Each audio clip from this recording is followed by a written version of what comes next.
Bonsoir, donc nous commençons ce soir notre deuxième cours sur la troisième partie du Tanya, Igeret HaTeshuvah, lettre du repentir.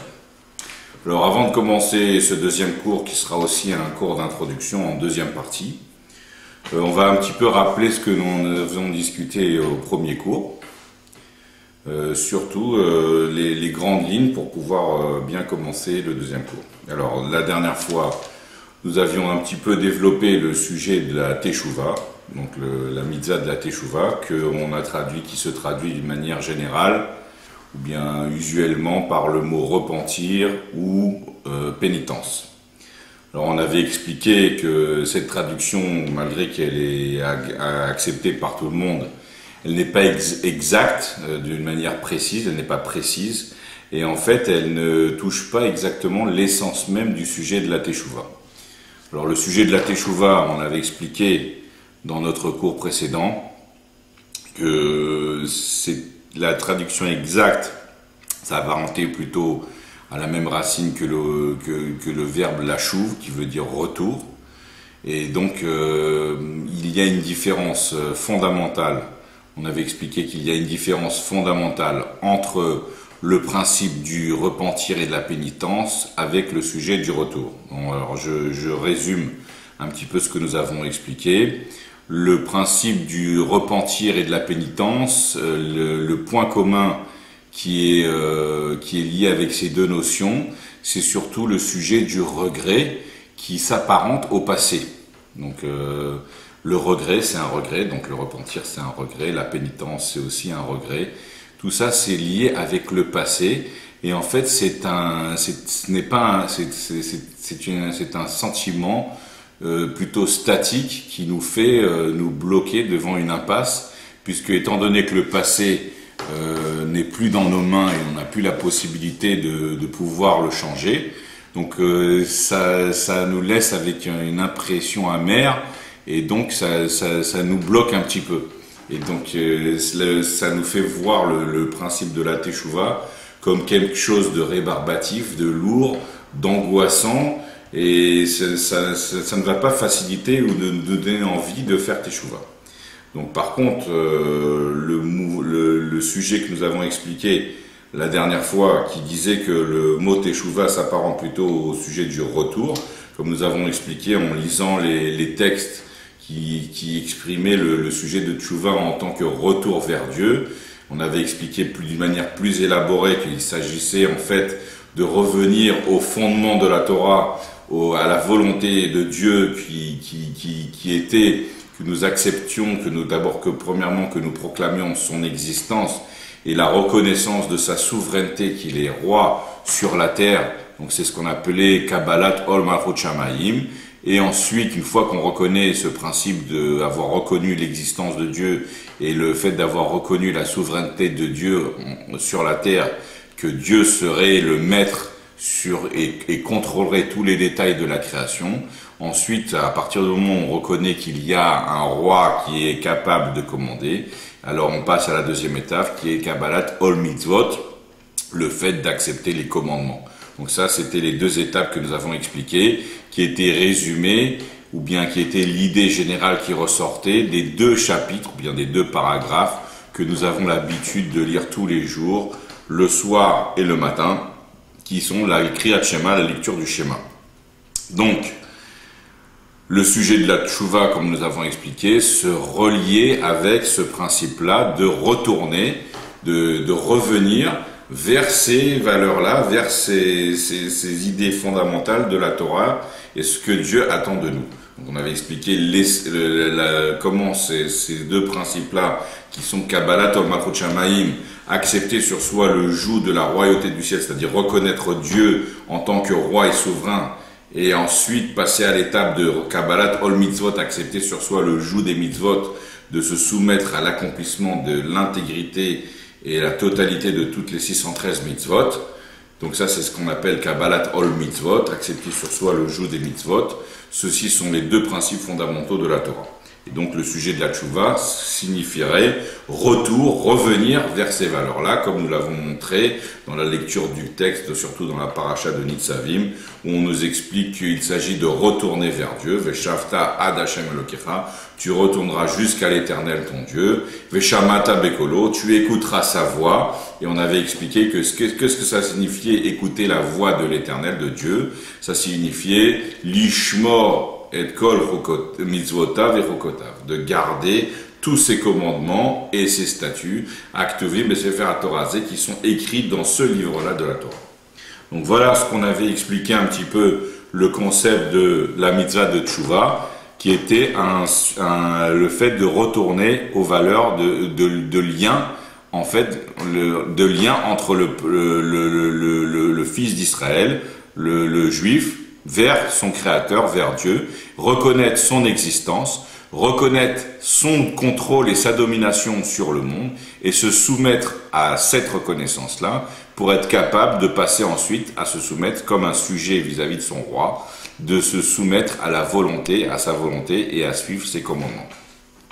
Donc ça, c'est cette manière de voir la tchouva. C'est plutôt une manière positive puisqu'on avait expliqué que ces principes fondamentaux de Kabbalat Olmachot Shamayim et de Kabbalat Mitzvot, ça sera une clé qui nous servira à nous épanouir, à nous développer et à être bénis et pouvoir accéder au sujet de la liberté, comme on avait expliqué en citant le Zohar. Et donc, finalement, voir la tchouva de cette manière-là, plus en se dégageant, enfin, en mettant plutôt de côté le sujet du passé qui est lourd, sans chercher à essayer de réparer son passé, mais simplement de décider de revenir vers Dieu. C'était plutôt un côté positif, c'était plutôt un côté d'espoir et de construction, et donc ça pouvait un peu faciliter l'envie de vouloir faire Teshuvah, et donc faciliter l'accomplissement de cette mitzvah. Et donc on avait expliqué aussi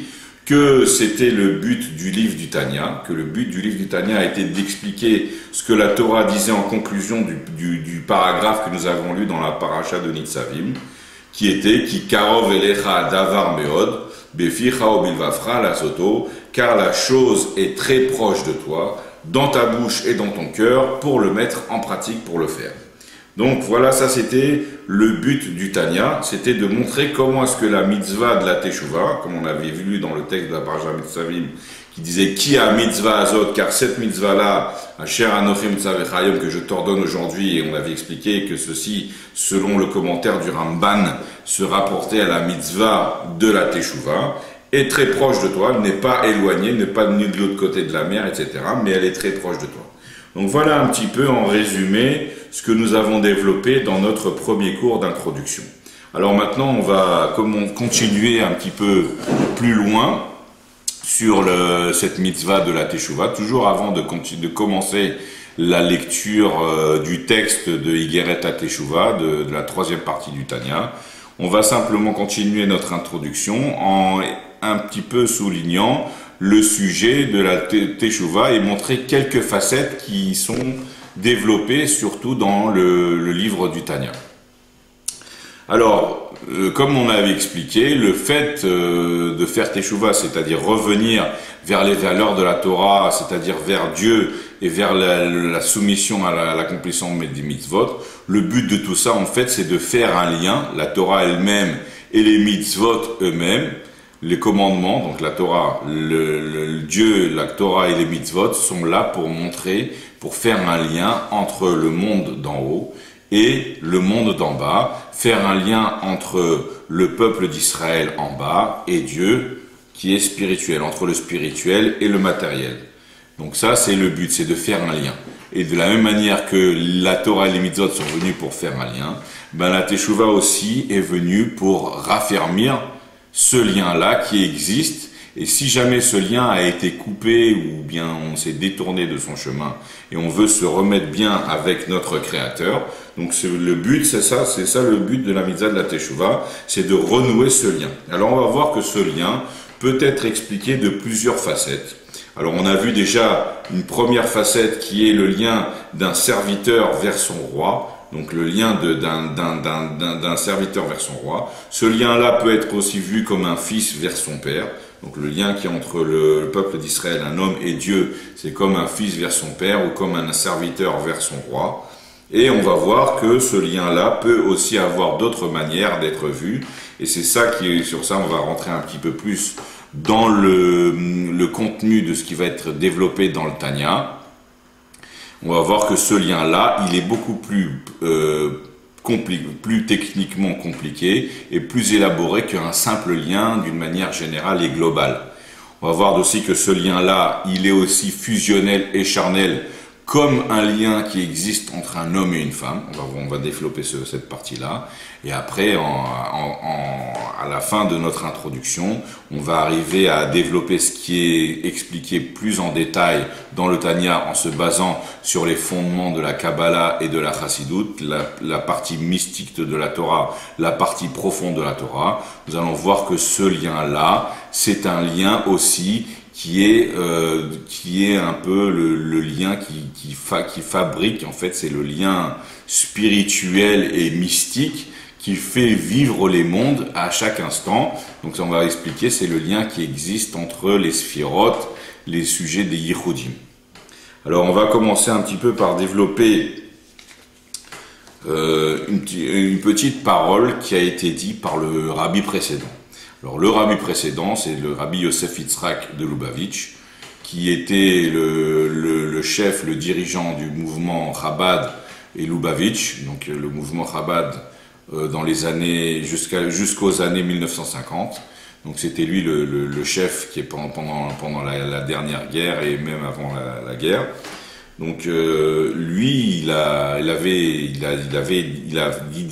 fait des discours et il a expliqué un petit peu des sujets, il a développé un petit peu par rapport au Tanya. Alors il y a un livre qui a recueilli certains de ces discours qui s'appelle Sefer HaSichot. Dans ce livre-là, il y a un petit passage où on nous cite un mot de ce que le rabbi précédent avait dit au sujet du Tanya. Alors il raconte dans ce livre-là que son père lui aurait raconté au nom de son grand-père et au nom en fait jusqu'à Rabbi Shneur Zalman qui est en fait son ancêtre, puisque le Rabbi Shneur Zalman est le premier des rabbis de Lubavitch alors que le Rabbi Yosef Yitzhak était le sixième. Donc de père en fils, la lignée est directe depuis le Rabbi Shneur Zalman jusqu'à Rabbi Yosef Yitzhak. Donc il aurait raconté que de la même manière que pour la Torah dévoilée, en fait, il existe la Torah peut être vue de deux manières. Il y a la Torah classique et connue, qui est ce qu'on appelle la Torah dévoilée, Torah Taniglé, et il y a la Torah cachée, la Torah, ce qu'on appelle Torah Tanistar. La Torah qui a été mystique et cachée, qui était dans les profondeurs de la Kabbalah, et qui n'était pas révélée à tout le monde. Alors il dit, de la même manière que pour la Torah dévoilée, il existe un Shulchan Aruch. Donc le Shulchan Aruch, on va expliquer un petit peu tout à l'heure pour les novices, ceux qui ne connaissent pas de quoi il s'agit. Le Shulchan Aruch, c'est le livre de base de ce qu'on appelle la halacha, c'est-à-dire la manière de comment on doit se conduire, comment on doit se comporter pour être conforme aux enseignements de la Torah. Donc qu'est-ce qu'il faut faire ou qu'est-ce qu'il ne faut pas faire selon la Torah. Tout ça a été consigné dans un livre qui s'appelle le Shulchan Aruch. On traduit ça en français, la table dressée. C'est un recueil de toutes les lois qui sont discutées dans le Talmud et qui ont été rapportées en conclusion pour pouvoir être prêtes à être utilisées, pour pouvoir savoir comment se comporter d'une manière conforme à la règle de la Torah. Donc ça, c'est ce qu'on appelle le Shulchan Aruch, la table dressée. C'est une œuvre, l'auteur c'est Rabbi Yosef Karo, c'était un rabbi qui a vécu pendant le Moyen-Âge, il a vécu en Israël. Lui a été l'auteur de ce livre-là, le Shulchan Aruch.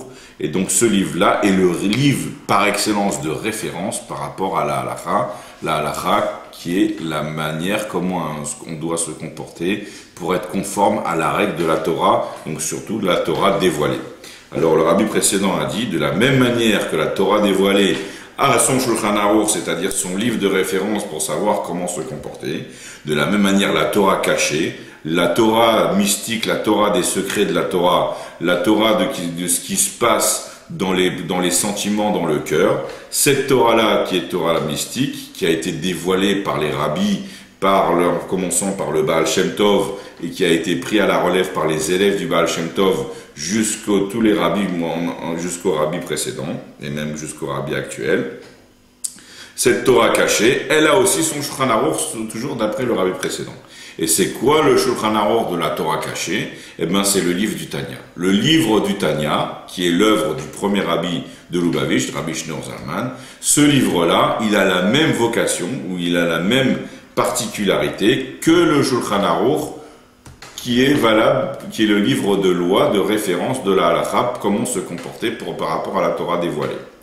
Alors il dit donc dans le Shulchan Aruch qui a été écrit par Rabbi Yosef Karo, il faut remarquer que ce livre-là, il est subdivisé en 4 tomes. Alors les 4 tomes du Shulchan Aruch sont les suivants. Il y a le premier tome qui est Orach Chaim, le chemin de la vie. Dans ce tome-là sont développées toutes les règles qui concernent la vie quotidienne d'un juif. Comment est-ce qu'un juif doit se comporter selon les règles de la Torah, d'une manière quotidienne, d'une manière hebdomadaire. On développe les lois de la prière, les lois du Birkat Hamazon, les lois des bénédictions à réciter en diverses occasions, les lois du Shabbat, les lois de Rosh Chodesh, des têtes de mois, les lois des fêtes, et donc tout ce qu'un juif doit savoir pour pouvoir se comporter d'une manière régulière. Donc ça, c'est le premier volume, le premier tome du Shulchan Aruch, qui est le Orach Chaim. Le deuxième tome s'appelle Yoreh De'ah. Sont développées là-bas ce qu'on appelle les lois qui concernent ce qui est Assour et Mutar, Issur ve'Heter, ce qui est interdit et ce qui est permis. Donc c'est toutes les lois qui concernent les interdits et les permis de la Torah. Donc par exemple, les plus connus sont les règles de la kashrut, de manger kasher, sur l'alimentation selon la règle de la Torah, ou bien les lois de la Nida, l'interdiction d'avoir des liens conjugaux avec une femme qui est Nida, ce qu'on appelle une femme Nida. Toutes d'autres règles, les lois du mikvé, les lois qui concernent les nedarim, les vœux, l'interdiction de transgresser sa parole lorsqu'on a tout ce qui concerne ce qui est assour, ce qui est interdit, ou mutar et éther, ce qui est permis. Donc ça, c'est le Yoreh De'ah du Shulchan Aruch. Ensuite vient le troisième tome du Shulchan Aruch qui s'appelle Even HaEzer, la pierre de l'aide. Donc ça, ce troisième tome-là parle plutôt des lois, de la halakha, du comportement en ce qui concerne les règles entre un homme et une femme. Par exemple, les lois des mariages.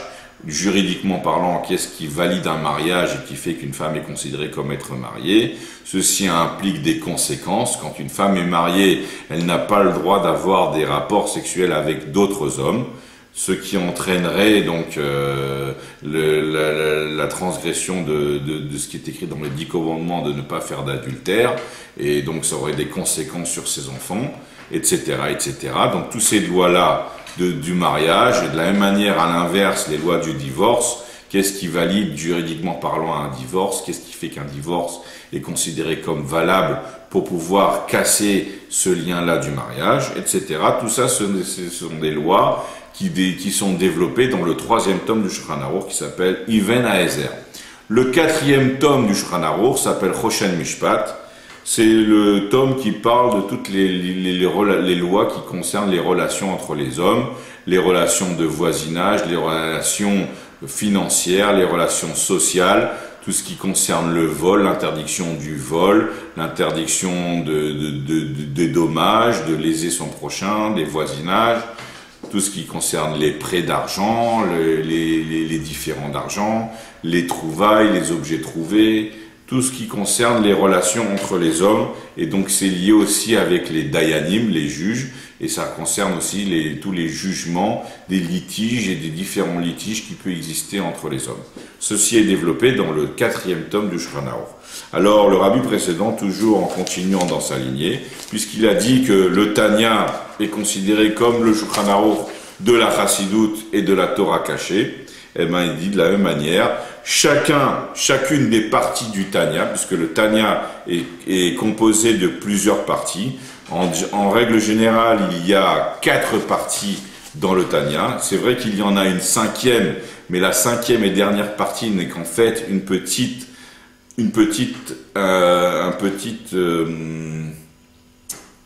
rajout, quoi.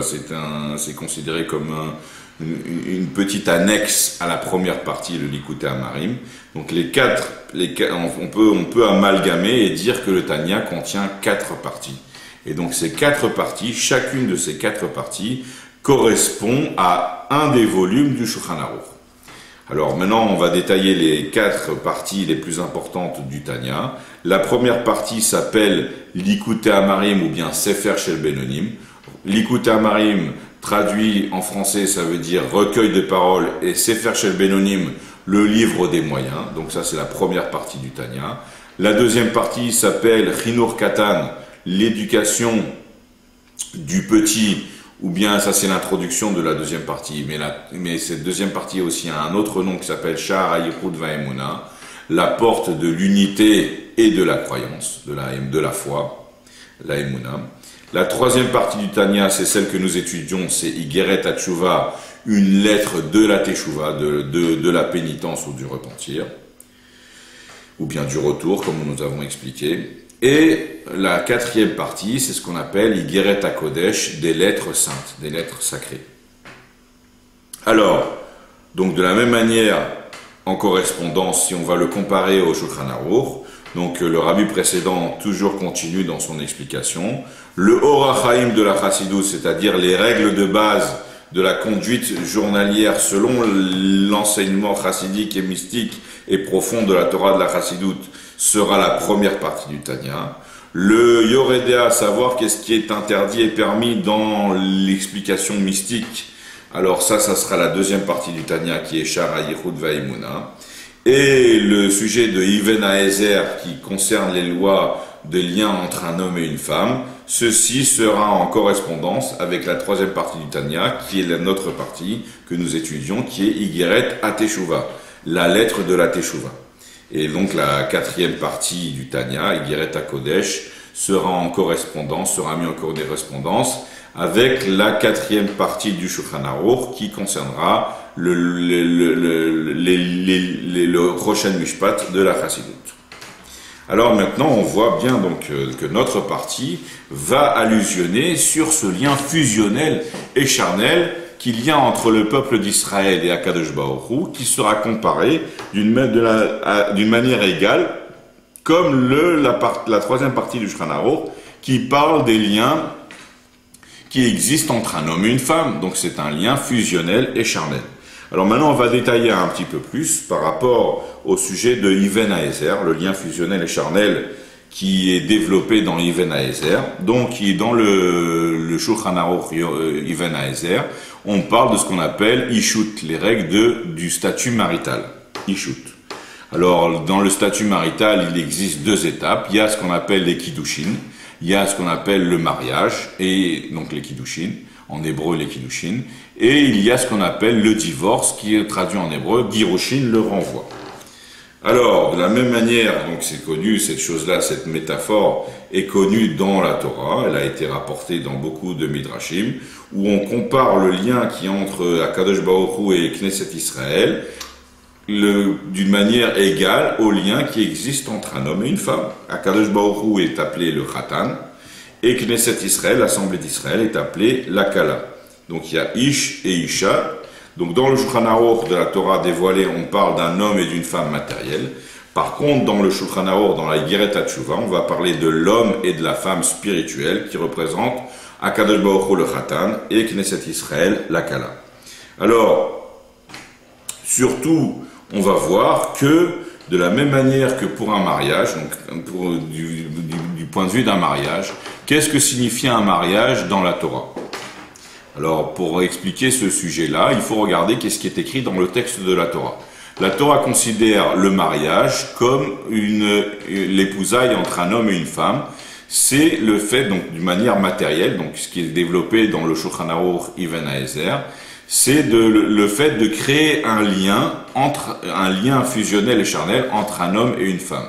La Torah nous décrit le sujet du mariage en disant « Ki yikar ish isha ». lorsqu'un homme prendra une femme, prendra pas avec les mains, mais prendra, c'est-à-dire par la parole, le fait de convaincre une femme de accepter de vivre maritalement avec lui. Donc ça s'appelle prendre, pas par la parole, mais ça s'appelle prendre, c'est-à-dire on prend cette personne-là pour être mon épouse, je prends cette personne pour être mon épouse, je la prends pour être ma femme. Donc ki yikar ishisha, lorsqu'un homme prendra pour femme une femme pour épouse. Donc de la même manière, donc ça c'est ce qui se passe matériellement, c'est l'homme qui prend la femme et ça fait ce lien fusionnel et charnel entre l'homme et la femme et donc il va y avoir des bénédictions, etc. Alors de la même manière qu'il existe ce sujet-là entre un homme et une femme matérielle, donc un homme et une femme matérielle ont le pouvoir de se fusionner et de se lier l'un avec l'autre. De la même manière, entre Akadosh Baruch Hu et Knesset Israël, du côté de la mitzvah de la Teshuvah. On va voir que lorsqu'un homme il accomplit une mitzvah, on va vous expliquer ça dans le Tanya, que lorsqu'un homme il accomplit une mitzvah, donc il se soumet, donc il fait Kabbalatol Malchut Shamayim, qu'on a expliqué, qu'il accepte sur lui le joug des mitzvot et le joug de la royauté du ciel. Donc quand un homme il fait une mitzvah, eh bien ça s'appelle qu'il se marie avec Dieu. Et la preuve en est, va être expliqué dans le Tanya lui-même, c'est que avant qu'on accomplit n'importe quelle mitzvah parmi les 248 mitzvot positives, les sages ont institué qu'il faut réciter une bénédiction pour faire une louange à Dieu et le remercier de nous avoir donné l'occasion d'accomplir cette mitzvah. Et le texte qui a été institué par les sages est le suivant. Il faut réciter cette bénédiction comme ceci.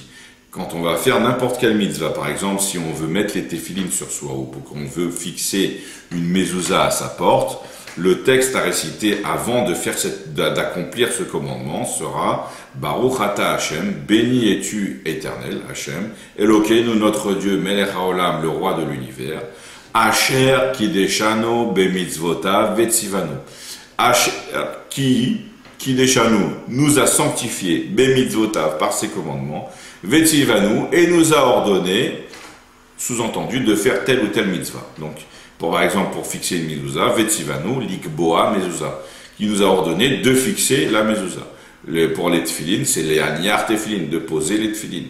Donc, toujours le point commun qui existe dans le texte de toutes les bénédictions qui ont été instituées par les sages qui concernent les bénédictions qu'on doit réciter avant d'accomplir une mitzvah, c'est ces 4 mots, Asher, Kideshanu, Bemitzvotav, Vetzivanu. Asher Kideshanu nous a sanctifiés, Bemitzvotav par ses commandements, Vetzivanu, et nous a ordonné, Bemitzvotav par ses mitzvot.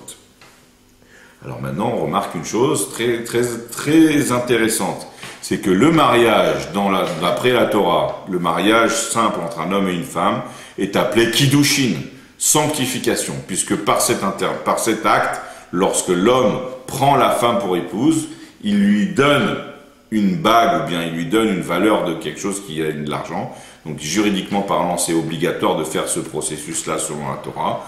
L'homme doit donner quelque chose à la femme et par cet intermédiaire, l'homme déclare à la femme et lui dit « Areat mekudeshet li » tu mets mekudeshet, sous-entendu sanctifié, mais ça veut dire dans ce cas précis, réservé.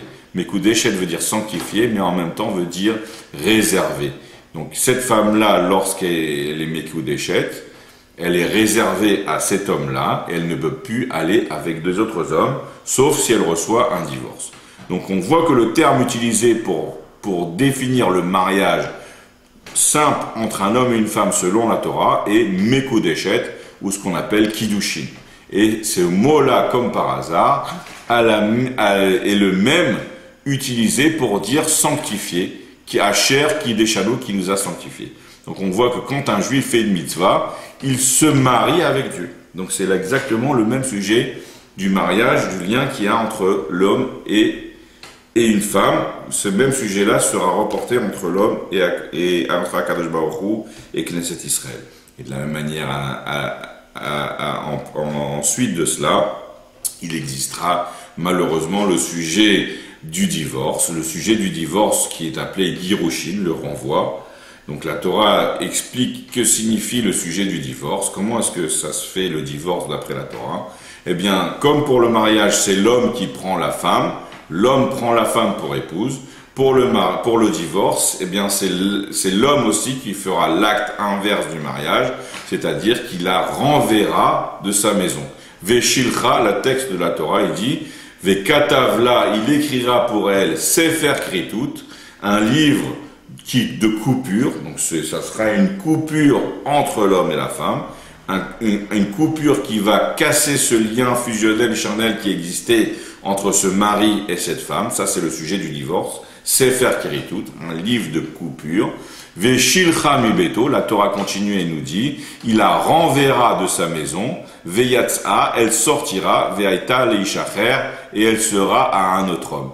Donc pour le sujet du divorce, c'est l'homme aussi, comme pour le mariage, c'est l'homme qui prend la femme. Le sujet du divorce, c'est l'homme qui fait sortir la femme de sa maison, qui la renvoie de chez lui. Donc là, c'est le sujet du divorce, c'est cette coupure qui va casser ce lien fusionnel charnel qui existait entre le mari et la femme. Ça, c'est le sujet du divorce tel qu'il est expliqué dans le Shulchan Aruch, dans la Halacha et selon la Torah. Alors, de la même manière, pour le sujet du péché, eh ben, le péché, il a la même définition, la même force ou la même qualité que le sujet du divorce. De la même manière que quand un homme il prend une femme, s'il veut il veut casser, se séparer de cette femme, eh ben il coupe ce lien en donnant un guet, en donnant un divorce, et donc en renvoyant cette femme de sa maison. De la même manière, le peuple d'Israël, par son péché, par ses fautes, entraîne ce que nous avons lu dans la lecture du schéma. Vous serez perdus rapidement de sur la terre. Donc il entraîne le fait que Dieu nous renvoie de notre terre. Le fait que Dieu nous renvoie de sa maison. La terre d'Israël et la promesse que Dieu a promis aux patriarches de nous donner à nous le peuple d'Israël. Et cette alliance qui est entre le peuple d'Israël est soumise à condition et elle dépend du fait que nous nous soumettons au respect intégral des 613 mitzvot. À partir du moment où est-ce qu'on transgresse une des 613 mitzvot ou l'intégralité des 613 mitzvot, alors à ce moment-là, on coupe ce lien que nous avions entre Dieu et nous, et Dieu automatiquement nous renvoie de notre terre. Veshilcha mibeto, il nous chasse et il nous renvoie pour nous sortir de la terre d'Israël. Donc voilà le lien qui existe entre le sujet du divorce et le sujet du péché. Donc de la même manière maintenant, on arrive au sujet de la teshuva. Le sujet de la teshuva signifiera le mariage qui vient après un divorce. Et en fait, ça sera encore beaucoup plus fort que le mariage qui vient après un divorce. Il s'agira en fait de dévoiler que le divorce n'a jamais eu lieu. Cette chose-là est expliquée dans la Guémara. Et alors, je vais me permettre de vous lire un petit passage de la Guémara, du Talmud, ce qui est marqué dans la Guémara Sanhedrin, qui est marqué à la page Koufé, dans le Perek Relek, dans le dernier chapitre de la Guémara Sanhedrin, page Koufé.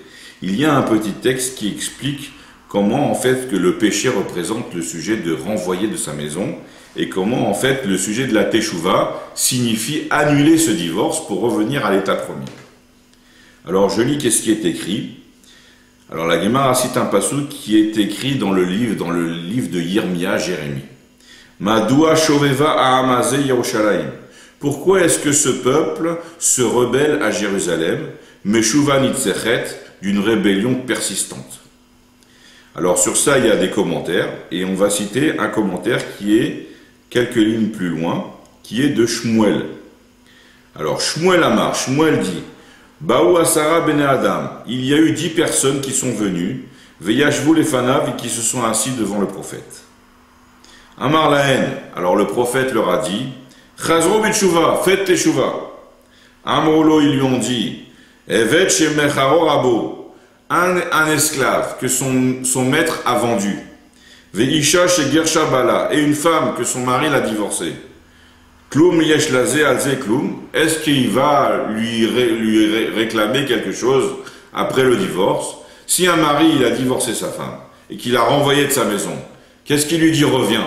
Il a dit renvoyer, il l'a sorti de chez lui. Il n'a plus rien à lui dire, il n'a plus de rapport, il n'a plus de lien.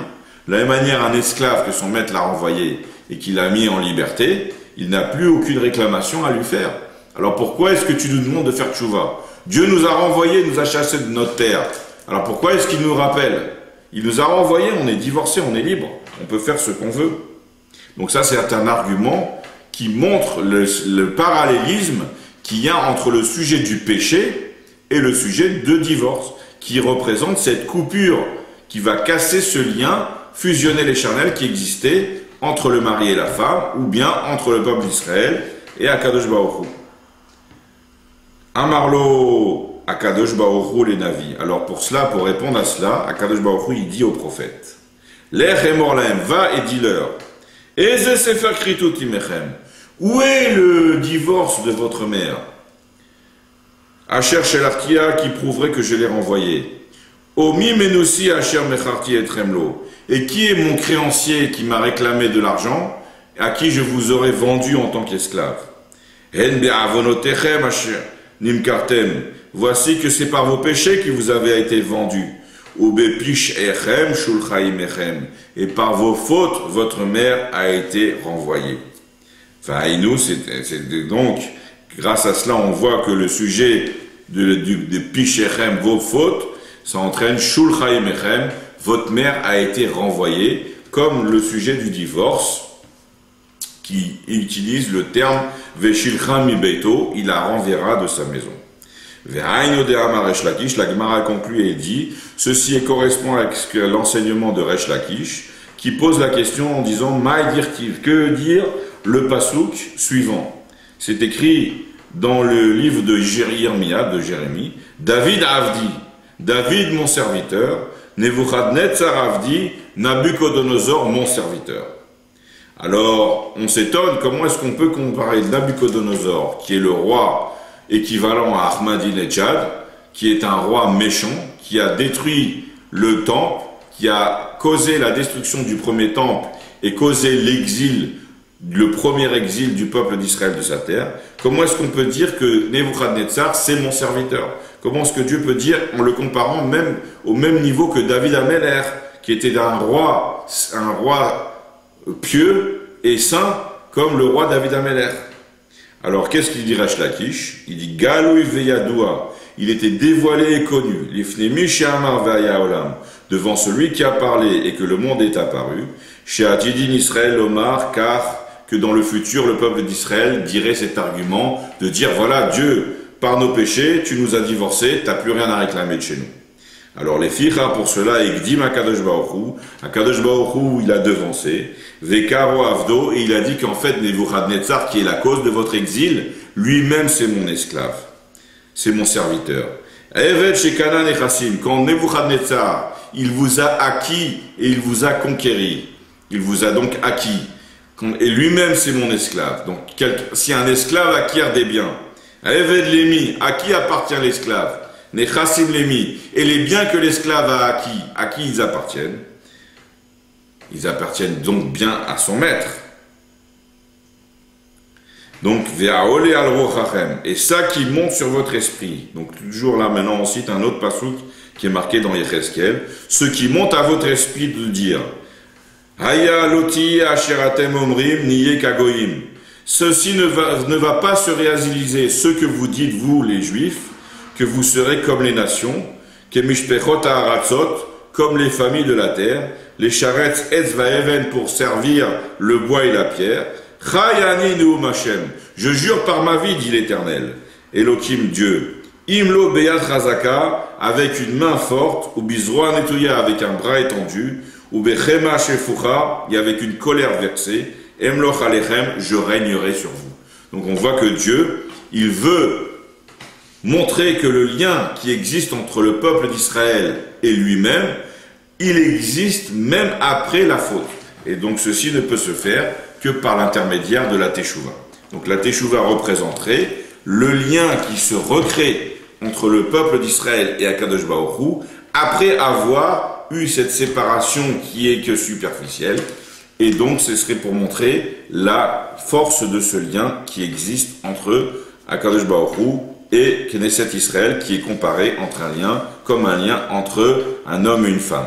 Pour aller encore plus loin, la Gemara dans Yuma nous donne un exemple pour mieux comprendre cette histoire de lien de la Teshuvah qui est considérée comme le mariage après le divorce. La Gemara elle-même dans Yuma nous dit Gedolat Tshuva, la Tshuva elle est grande, chez Dochelota Ase Shebe Torah, parce qu'elle a le pouvoir de repousser une mitzvah négative de la Torah. De quelle mitzvah négative il s'agit? Alors si on regarde dans le texte de la Gemara là-bas, on nous parle de la mitzvah négative qui est l'interdiction de faire revenir sa femme divorcée après qu'elle s'est mariée avec un autre homme.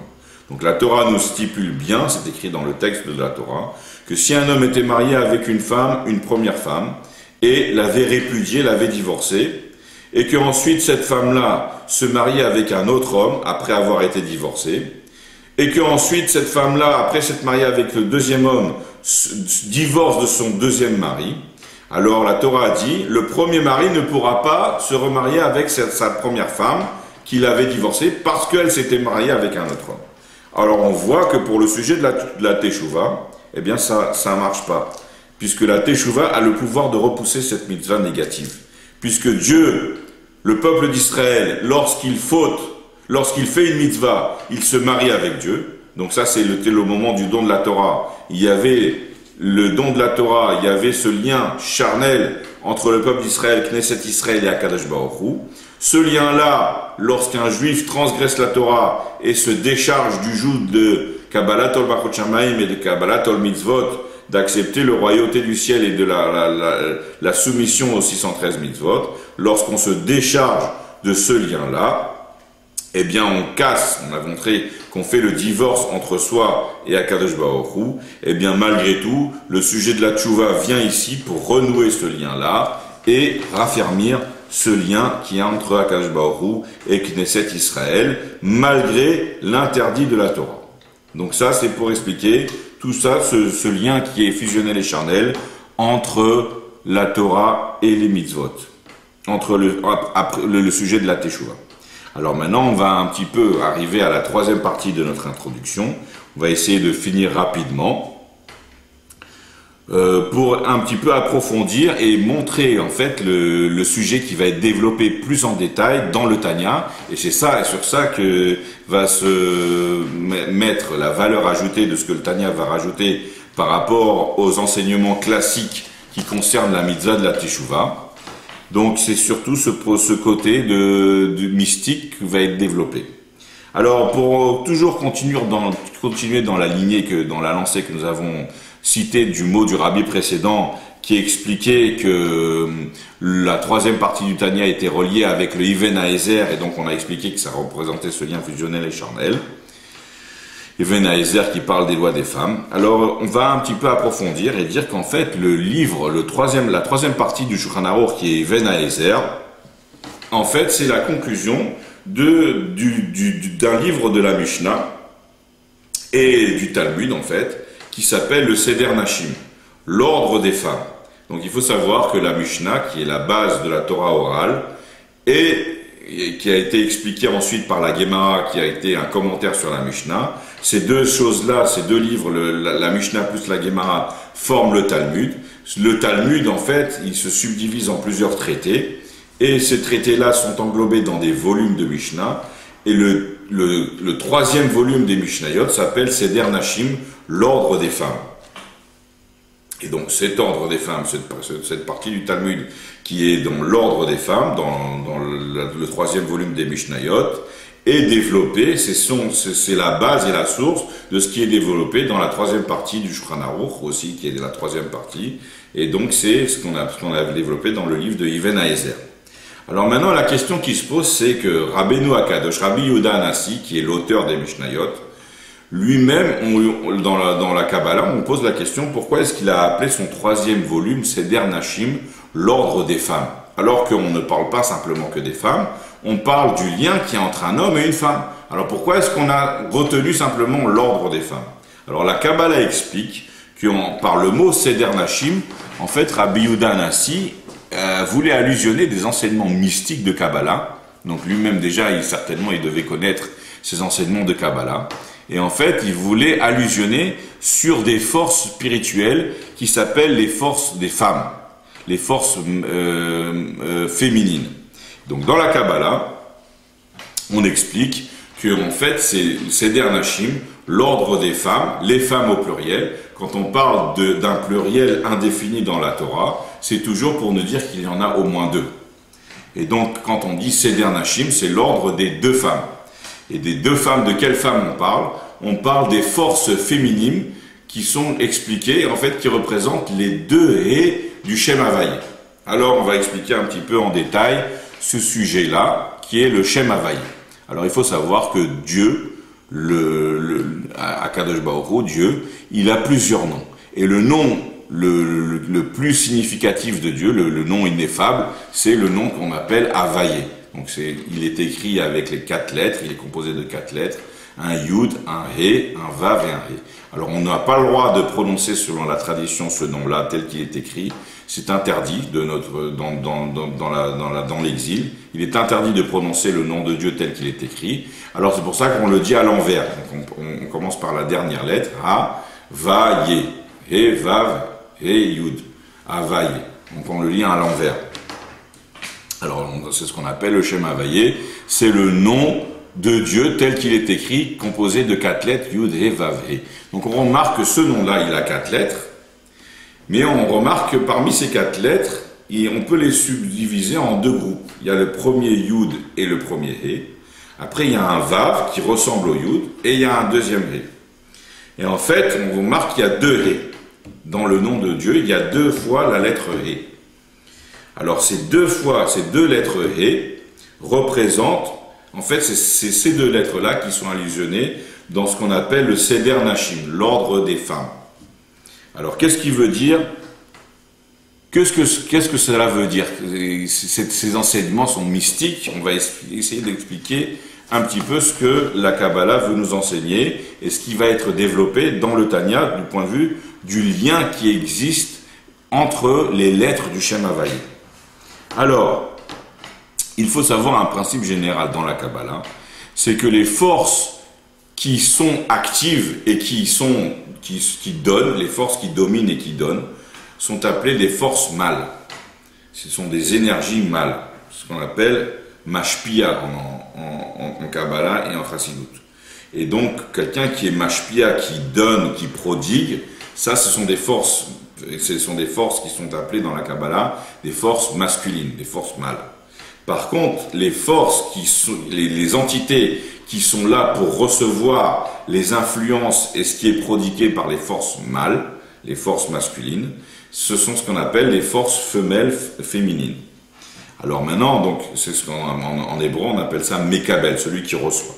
Donc il y a deux étapes, il y a celui qui est mashpia, celui qui donne, celui qui prodigue. Donc comme Dieu lui-même c'est celui qui prodigue, c'est le mashpia. Donc Dieu il a un côté où il est masculin. Et il y a aussi un autre côté dans Dieu où il reçoit, il est passif, il reçoit ce qui est prodigué, ou bien comme que le Knesset Israël elle-même, elle est receveuse, elle reçoit les influences divines. Et donc c'est ce qu'on appelle quelqu'un qui est Mekabel, qui reçoit. Alors il faut savoir que le Seder Nashim, l'ordre des femmes, représente les 2 haies du Shem Havaï, qui représentent 2 notions de forces qui sont passives et receveuses d'influences divines, qui sont des flux divins, des énergies divines, qui proviennent des mondes spirituels. Alors il faut savoir que dans la Kabbalah, on parle beaucoup de ce qu'on appelle les Yichudim, donc ceux qui connaissent un petit peu la Kabbalah, ou même ceux qui sont novices et qui ne connaissent pas, mais par exemple qui ont l'habitude de prier dans des livres de prières, surtout les Séfaradim, il y a beaucoup de prières qui ont été écrites par les grands sages de la Kabbalah, notamment le Hari Akadosh, ou bien d'autres grands rabbins, Rabbi Moshe Cordovero, etc. Tous les grands Sidurim Séfaradim utilisent beaucoup de textes qui sont basés sur la Kabbalah. Alors, on remarque dans ces livres-là qu'on parle surtout de notions de ce qu'on appelle Yichud, des Yichudim, des unions en fait. En français, ça se traduit par union. Et on explique dans la Kabbalah que toutes les forces qui existent dans ce monde, tout ce monde-là, il n'est créé que par l'harmonie de ce qu'on appelle des sphirotes, des sphères célestes, ou bien des forces qui sont en fait des outils qui sont utilisés par Dieu pour pouvoir créer et faire exister tout l'ensemble de l'univers, de la nature et des mondes, et qu'en fait, il n'existe pas simplement que notre monde matériel tel que nous le voyons autour de nous, mais il existe aussi d'autres mondes spirituels qui sont la source et la racine de tout ce qui se passe dans ce monde-là. Et en fait, même il existe même d'autres mondes qui sont invisibles à l'œil et qui ne sont pas perceptibles par l'être humain. Et ces mondes-là, ils existent et ils ne peuvent tenir que par l'intermédiaire de yichudim, d'union céleste, d'union spirituelle entre ces forces qui sont un côté mashpia et l'autre qui est mekabel. Donc voilà le schéma global de ce qui est développé dans la Kabbalah et dans la Chassidut. Donc ces choses-là, ces entités qui sont mashpia et qui sont mekabel, ce sont des forces qui existent dans les mondes spirituels, et ces forces-là, lorsqu'elles s'unissent, lorsqu'on crée un lien entre ces forces-là, ceci entraîne qu'il y a un développement et un épanouissement dans les mondes spirituels, et ça influence même jusqu'à notre monde matériel. D'ailleurs, on explique que chaque instant de l'existence, en fait, dépend de ces unions ou bien de ces destructions d'unions qu'il y a entre les forces spirituelles dans les mondes spirituels. D'ailleurs, on explique par exemple que le Shabbat, c'est un jour saint. Donc on explique pourquoi est-ce que le Shabbat, c'est un jour saint. Parce que dans les mondes spirituels se forment des unions d'une manière un peu spéciale qui influencent sur le monde matériel et qui font qu'on arrive à un niveau spirituel beaucoup plus haut. C'est pour ça que le Shabbat, on n'a pas le droit d'aller travailler, etc. Par contre, les jours de la semaine, alors les unions qu'il y a entre les forces spirituelles est d'une moindre valeur, et c'est pour cela qu'on peut, elles se mettent à un niveau moindre et inférieur, et donc c'est pour cela qu'on peut aller vaquer à ses occupations pendant les jours de la semaine, parce qu'à ce moment-là, on aura d'autres missions. Et en fonction de toutes ces unions, c'est en fonction de toutes les périodes, les saisons et tout ce qui se passe dans le monde. Il y a des moments où il y a du faste, où il y a des épanouissements, où il y a des richesses qui sont développées dans le monde. Ceci dépend en fait des yichudim. Et à l'inverse, il y a des moments de disette, des moments de guerre, des moments de malheur, ou des moments de tout ça. Toutes ces choses-là qui se passent dans le monde, en fait, ne dépendent que des unions ou des désunions ou de destruction d'unions entre les sphères spirituelles qui sont dans les mondes spirituels. Voilà ce qui est expliqué dans la Kabbalah. Et bien, de la même manière, en fait, ceci est allusionné dans le nom de Hachem, le nom de Akadosh Baruch Hu, qui est composé de 4 lettres, Yud, He, Vav, He. Alors, ces 4 lettres, on explique dans la Kabbalah, on peut les subdiviser en 2 groupes. Il y a le premier Yud, qui est considéré comme une force spirituelle qui donne, qui est Mashpia. Et il y a le premier He du Shem Havayé, qui est la première force qui est receveuse, qui est passive, qui reçoit l'influence et le flux du premier Yud du Shem Havayé. Donc le premier Yud du Shem Havayé représente une force masculine, et le premier He du Shem Havayé représente une force spirituelle passive, qui est Mekabel, qui reçoit du Yud du Shem Havayé. Ça c'est le premier, et donc ça c'est le but de la création, c'est de faire une union entre le Yud et le He. Ça, c'est une chose qu'on voit toujours dans les Sidurim, dans les livres de prière séfaradim. Avant de faire n'importe quelle mitzvot, on dit les Shem, Yichud, Kudsha Brichu, Ushrinte, au nom de l'unification de Akadosh Baruch Hu et de sa présence divine, les Yachada, Shem, Yudke, Bevavke, de faire une union entre le nom de Yudke avec le Vav He. Donc on fait des unions entre le Yud et le He, et le Vav et le He. Et donc, de la même manière aussi pour le Vav et le He, représentera une union d'un Mashpia et d'un Mekabel, d'une force masculine qui donne, représentée par le Vav du Shem Havayé, et une deuxième force passive qui reçoit, une force féminine, qui sera le deuxième He du Shem Havayé. Donc le Vav, le Vav va être considéré comme une force donneuse, et le He du Shem Havayé, le dernier He, le deuxième He, va être considéré comme une force passive qui est Mekabel, Mashpia, Mekabel. Donc ces deux ces deux groupes de lettres Yud, He d'un côté et Vav, He d'un côté représentent deux fois une union entre quelqu'un qui donne et quelqu'un qui reçoit. Et donc voilà qu'est-ce qui est expliqué dans la Kabbalah au sujet des Yichudim, des unifications qui se passent dans les mondes spirituels. Alors maintenant, on explique que quand on accomplit les mitzvot, qu'on fait Kabbalat Malchut Shamayim et qu'on se soumet à l'accomplissement des mitzvot, eh ben on crée ces Yichudim, on fabrique ces unions entre les sphirotes, entre les sphères célestes, entre les forces qui sont donneuses et les forces qui sont receveuses. Par contre, quand on fait des péchés, qu'on transgresse la Torah, qu'on se détourne du chemin de la Torah, eh ben on détruit ces yichudim, et ces yichudim peuvent être détruits en fonction de la gravité du péché, à deux niveaux différents, ou bien dans le niveau inférieur, entre le lien qui est entre le Vav et le He, ou bien au niveau supérieur, le lien qui est entre le premier Yud et le premier He. Alors, le but de la Teshuvah, maintenant, la Teshuvah, là, sera vue d'une manière différente. En fait, la Teshuvah sera le fait de recréer ces liens spirituels entre les forces spirituelles, les entités spirituelles, les sphirotes, ce qu'on appelle, et de faire un lien entre le Mashpia et le Makabel à deux niveaux. Et donc, on voit que de la même manière que dans le nom de Dieu, il existe deux forces passives féminines qui reçoivent le flux divin des deux entités qui sont le Yud et le Vav, et ben de la même manière, par nos péchés, on peut faire une coupure à deux niveaux, faire une première séparation entre le deuxième He et le Vav, et faire une séparation encore plus grave, qui sera à un niveau supérieur, puisqu'on voit les lettres dans l'ordre. Le premier Yud représente une force spirituelle très très haute, et le premier He représente l'entité passive qui reçoit le flux de la force spirituelle très très haute, donc c'est une entité passive d'un certain niveau. Donc on coupe, quand on transgresse la Torah, on coupe ce lien qui est entre le Yud et le premier He, et des péchés d'un moindre niveau couperont le lien qui est entre le Vav et le deuxième He. Et d'ailleurs, c'est ceci qui est allusionné par le mot Teshuvah. Le mot Teshuvah, si on fait attention d'après la Kabbalah, il est composé de deux, on peut le subdiviser en deux parties. C'est Tashuv He, faire revenir le He. En fait, Tashuv He, on avait expliqué que le mot Teshuvah, revenir, signifiait faire revenir, retourner à l'identité première, recréer un lien.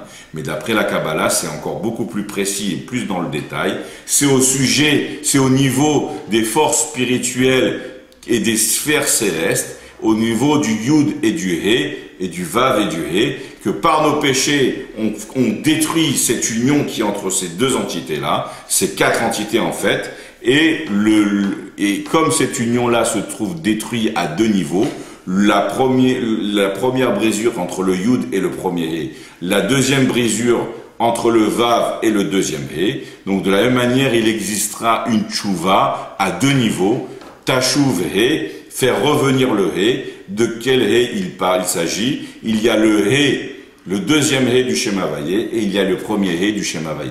Le deuxième He du Shem Havayé est appelé le He inférieur, He Tata'a, en hébreu, et le premier He du Shem Havayé est appelé le He supérieur, He Ila'a.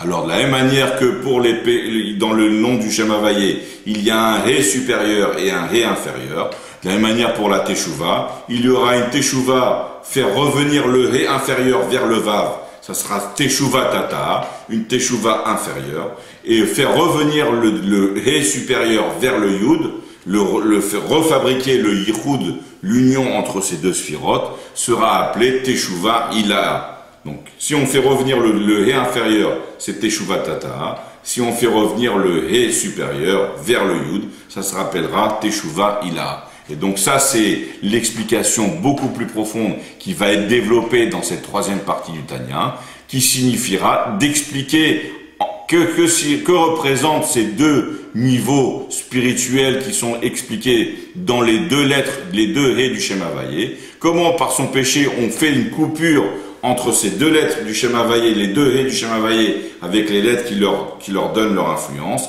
et comment par l'intermédiaire de la Teshuvah, il existera une Teshuvah à deux niveaux, qui sera Teshuvah Tata, Tashuv He Tata, faire revenir le He inférieur, Tashuv et Ilaha, faire revenir le He supérieur. Donc voilà, ici avec ceci, nous concluons notre introduction sur le Tanya. Le prochain cours sera, on commencera à la lecture du premier chapitre de Igeret HaTeshuvah, Perek Aleph.